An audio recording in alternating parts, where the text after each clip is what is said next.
রেমালের প্রভাবে ঝড়ো বৃষ্টি থাকবে কয়দিন জানালো আবহাওয়া অফিস। পুরো শক্তি নিয়ে উপকূলীয় এলাকায় তাণ্ডব চালিয়েছে রেমাল। ঘূর্ণিঝড়টির প্রভাবে বৃষ্টির সঙ্গে ঝড়ে ঘর বাড়ি দোকানপাট তছনছ হয়েছে, ভেঙে পড়েছে গাছপালা। রেমালের প্রভাবে আগামীকাল মঙ্গলবার 28শে মে পর্যন্ত দেশের বিভিন্ন স্থানে বৃষ্টি এবং ঝড়ো বাতাস বয়ে যাবে। এ সময় তাপমাত্রা কমে আসবে। রোববার রাতে ঘূর্ণিঝড় রেমালের সর্বশেষ অবস্থা নিয়ে এ তথ্য জানান আবহাওয়া অধিদপ্তরের আবহাওয়াবিদ আবুল কালাম মল্লিক। তিনি বলেন, বাগেরহাটের মোংলা ও পটুয়াখালীর খেপুপাড়া এবং পশ্চিমবঙ্গে টানা 5 থেকে 6 ঘন্টা তাণ্ডব চালিয়ে ঘূর্ণিঝড় রেমাল দুর্বল হয়ে স্থলভাগে উঠবে।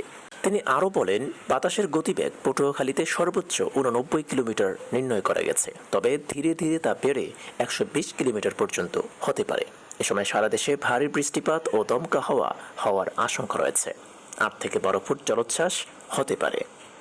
রাতে আবহাওয়ার 17 নম্বর বিশেষ বিজ্ঞপ্তিতে বলা হয়েছে, প্রবল ঘূর্ণিঝড় কেন্দ্রের 64 কিলোমিটারের মধ্যে বাতাসের একটানা সর্বোচ্চ গতিবেগ ঘন্টায় 90 কিলোমিটার, যা দমকা অথবা ঝড়ো হাওয়ার আকারে 120 কিলোমিটার পর্যন্ত বৃদ্ধি পাচ্ছে। এ সময় পায়রা ও মংলা সমুদ্র বন্দরকে 10 নম্বর মহা বিপদ সংকেত দেখিয়ে যেতে বলা হয়েছে।